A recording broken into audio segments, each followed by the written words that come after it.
Hello, everyone.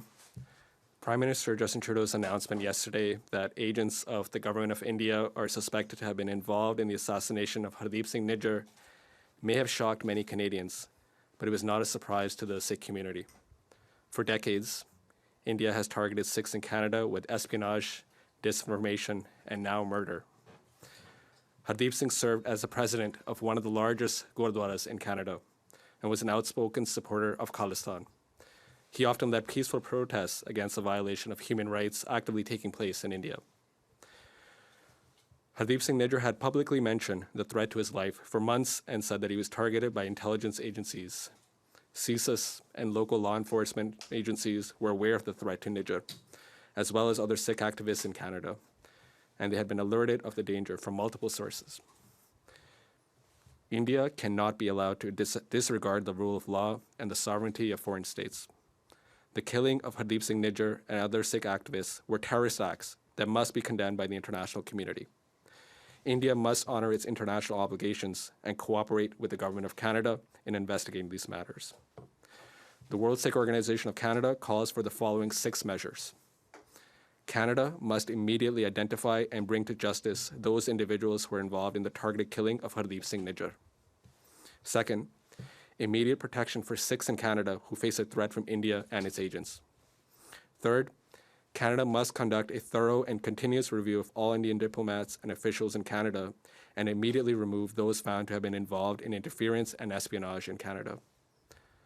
Fourth, Canada must ensure heightened measures are introduced so that Indian nationals involved in that country's intelligence forces and in human rights abuses are not permitted to enter Canada. Fifth, Canada must immediately stop all intelligence sharing, including the framework for cooperation on countering terrorism and violent extremism with India. And lastly, the public inquiry into foreign interference in federal electoral processes and democratic institutions must examine India's role in foreign interference here in Canada. Thank you.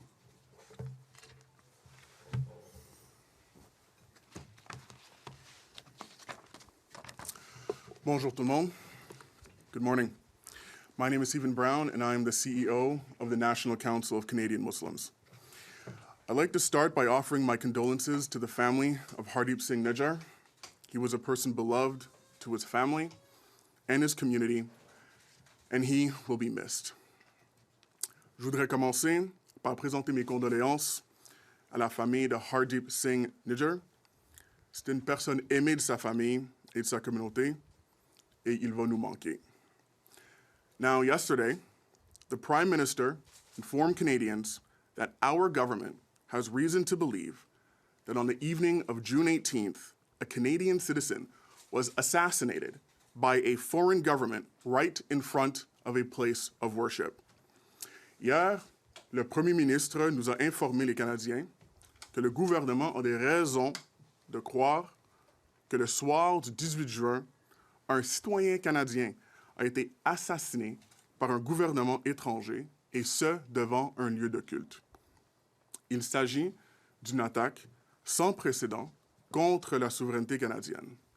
Point final.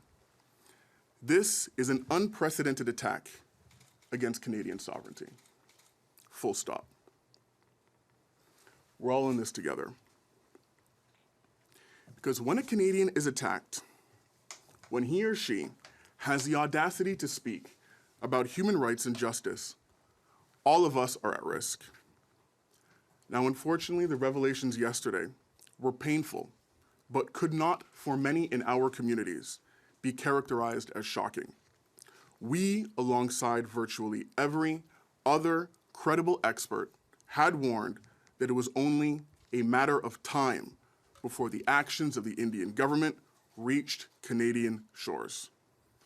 Our jointly published report with the Sikh organization on the dangers of the Rashtriya Swamyang Savak Sangh, or the RSS, the Indian far-right parliamentary organization, paramilitary organization that has found its ideological home in the Modi government, received national media attention.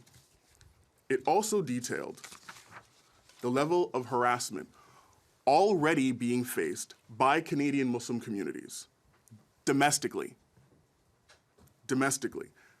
And unfortunately, it did not result in significant action by the federal or provincial governments at the time.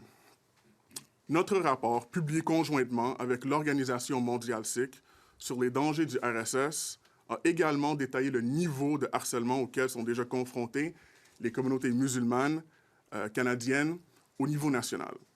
Et malheureusement, cela n'a donné lieu à aucune action significative de la part des gouvernements fédéraux et provinciaux.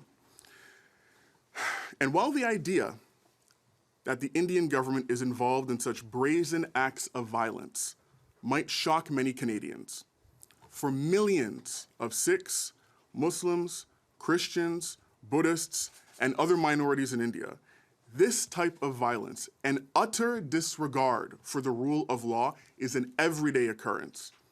Malheureusement et tragiquement, nous ne sommes plus dans l'Inde de Gandhi. Sadly and tragically, we are no longer in Gandhi's India. This is no longer the world's largest liberal democracy. Ce n'est plus la plus grande démocratie libérale au monde. The Indian government has been taken over by a far-right, extremist, paramilitary organization called the RSS. This type of impunity is not an anomaly. It is by design. C'est par conception.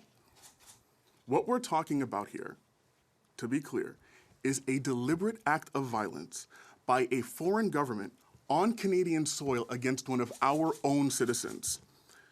This act of state-sponsored terrorism must be met with the highest response. And so today, we join the Sikh community and our partners at the World Sikh Organization of Canada in calling for action from the Government of Canada.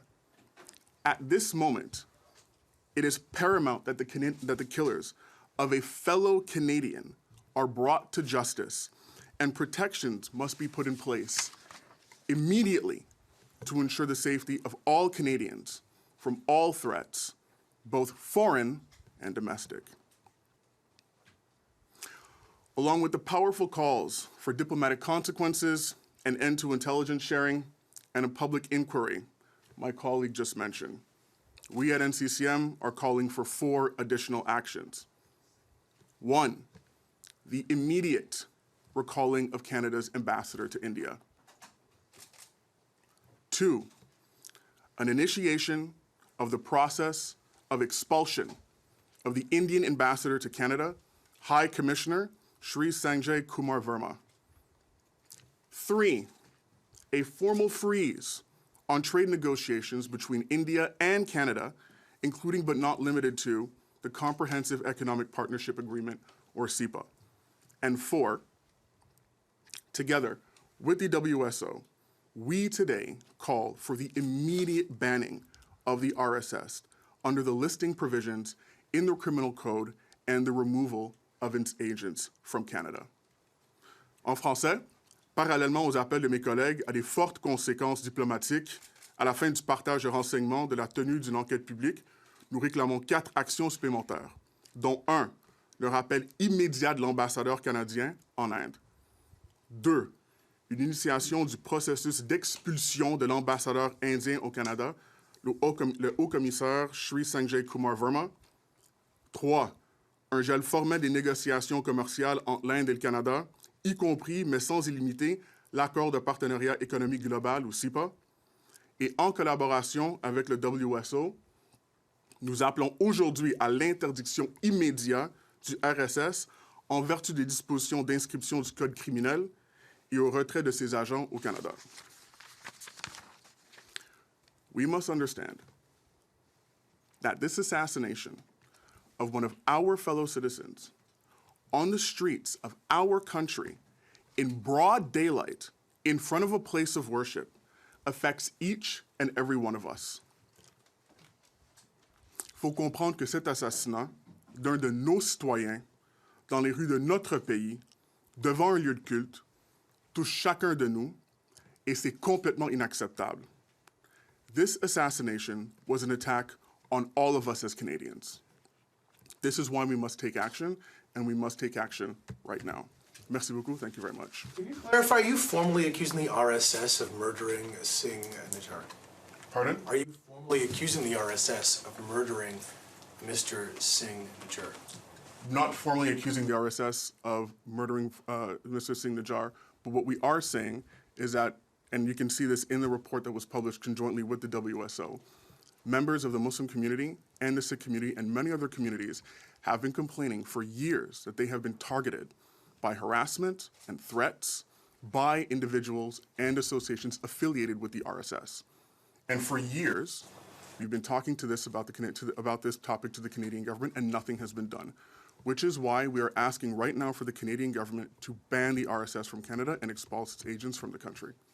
Is there fear right now for others who are Sikh or Muslim, since there's the largest Muslim minority, I should say, in India, of further violence or being targeted? And is there confidence that Canadian officials can keep those communities here in Canada safe? We believe that the Canadian government has the ability to keep all Canadian citizens safe. But yes, when members of the community have been talking about being targeted and discriminated against and harassed, not in India, but in Canada for years. And we can see in Canada our Prime Minister getting up in the House of Commons and saying that there is evidence, credible evidence to suggest that the agent of a foreign country is assassinating religious minorities in our country. They're killing Canadians in broad daylight in our country. It's absolutely unacceptable. It's absolutely unacceptable. And anybody would be wise to be concerned about this. Not just ethnic minorities, not just religious minorities. I mean, in Canada, if you cannot have an opinion about another foreign government without having to worry about walking outside and worrying, is there going to be a foreign agent that's going to gun you down in the streets? What's going on? So I have every confidence that the Canadian government will take all measures necessary to protect Canadian citizens. Parlant de protection, do you speak French? I understand it. OK.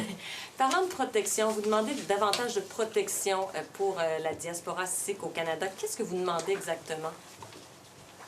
So you can hear me, but I'll say we are specifically asking for Sikh activists, those that are been identified as having threats. And there are a number of Canadian Sikhs that have been identified as having a threat to their life, and we are asking for the government of Canada to provide protection for these Sikhs in Canada.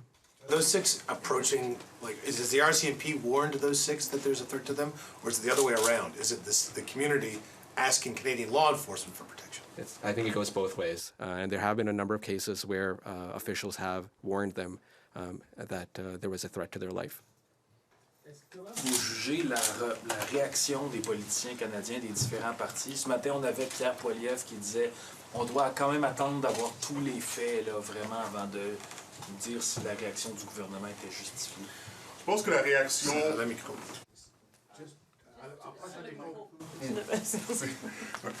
je pense que la réaction, d'abord, l'approche qu'on réclame, c'est une approche qui tient en compte tous les partis.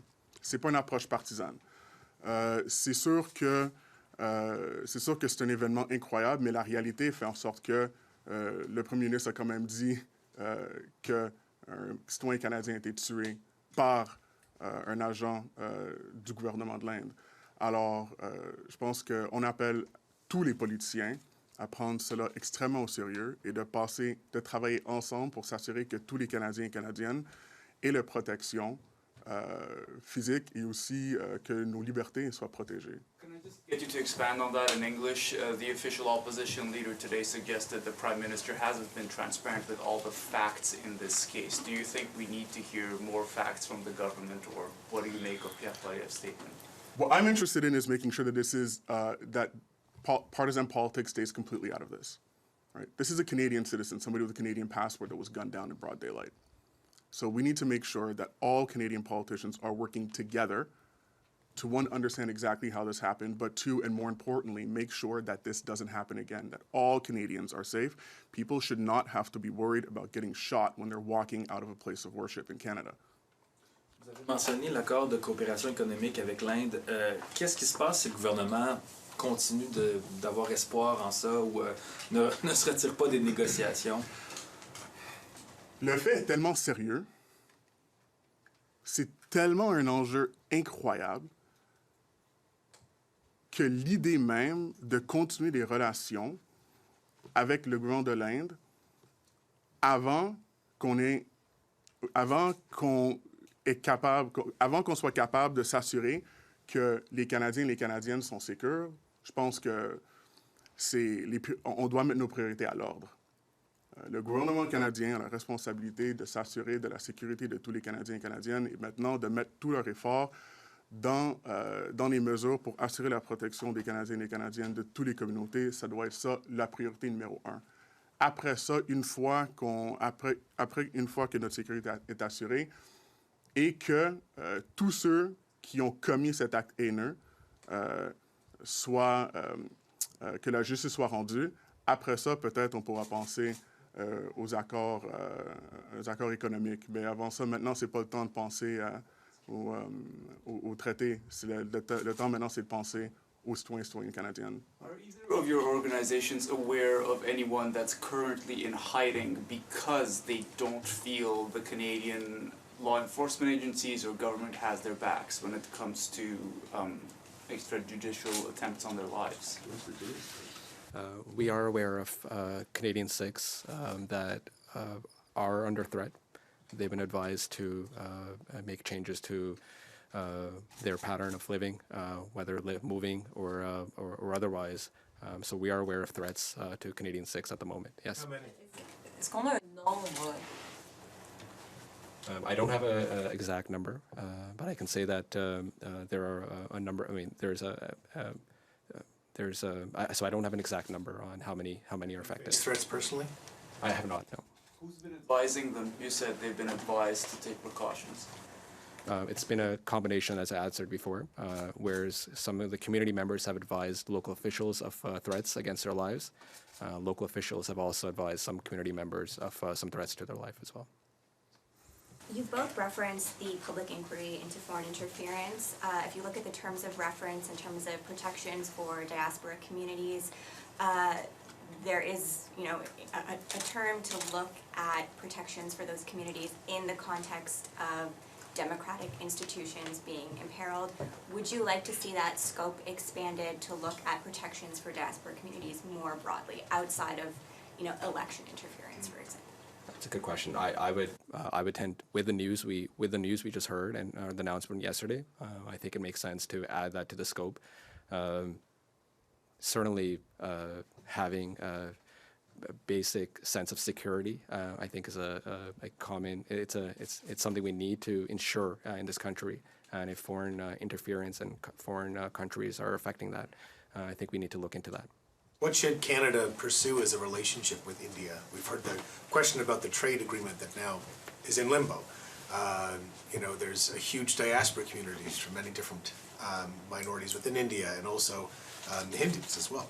So what is the future of that relationship, in your opinion?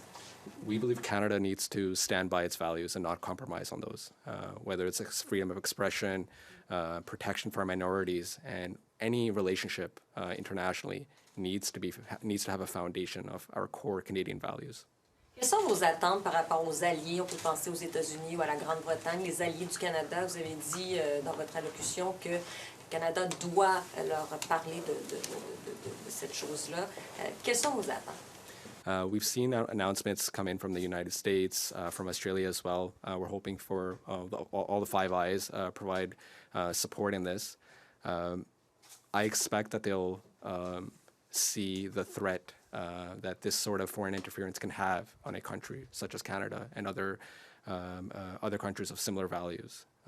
I think it's important for these countries to really identify and recognize the threat that our countries have when we deal with nations that don't share similar values, that are open to foreign interference. When we spoke about stopping intelligence sharing, and really from this Canadian Sikh community's perspective, we were expressing this concern in 2018 when that initial intelligence sharing agreement was announced.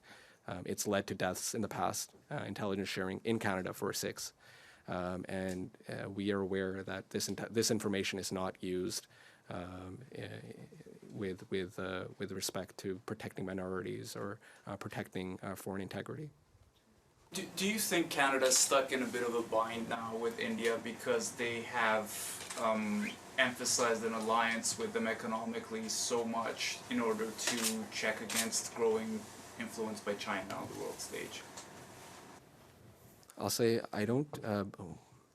In concept, we are supportive of seeking trade agreements. I think it's something that supports the economy, and every country should be seeking those.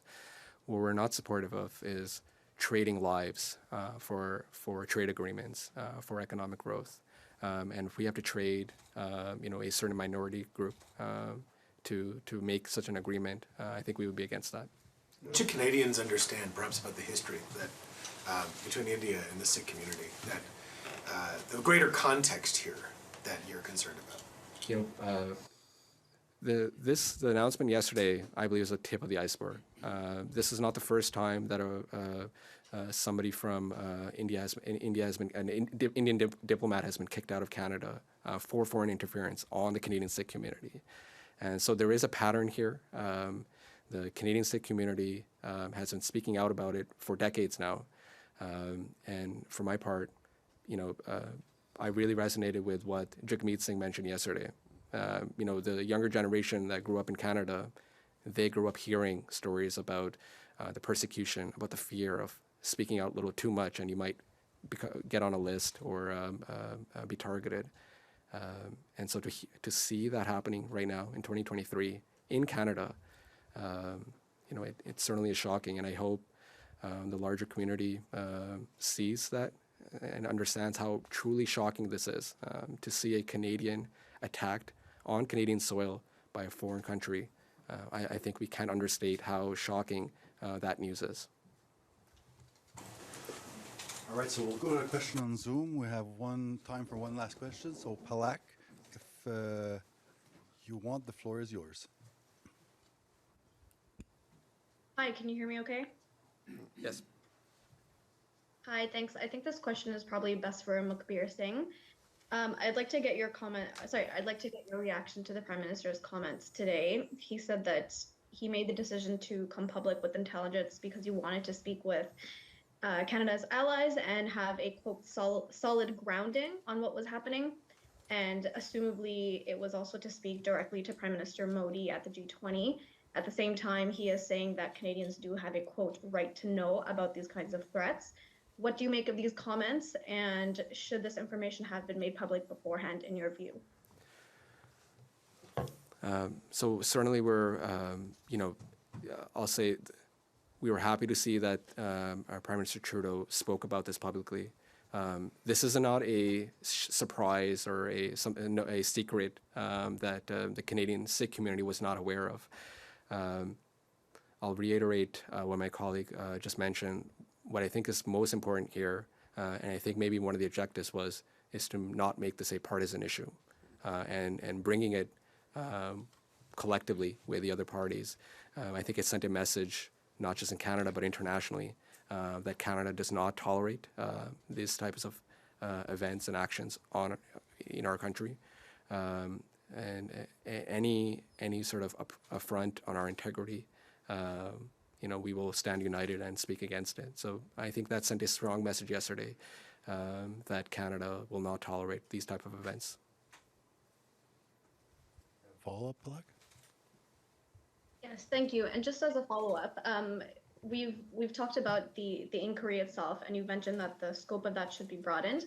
I'd just like to push you a little bit. Are there specific protections for diaspora communities that you would like to see that could come out of that inquiry? So certainly we'd like it to be acknowledged, the role of foreign interference and how it affects minority groups in Canada, including Canadian Sikhs. When we look at the physical threat to life in Canada, I think it's something that will really help ground us to the realities of what a lot of visible minorities face in Canada. A lot of them have come to Canada, retreating from countries where they were persecuted, whether financially, whether due to their culture or religion. And so I think it's important for us to recognize that a large number of immigrants that come to Canada come fleeing persecution, and When we look into foreign interference and the role of that in Canada, I think it goes hand in hand in looking at maybe the physical protections that are needed for certain Canadians here. Let's please end the press conference. Thank you. Merci beaucoup.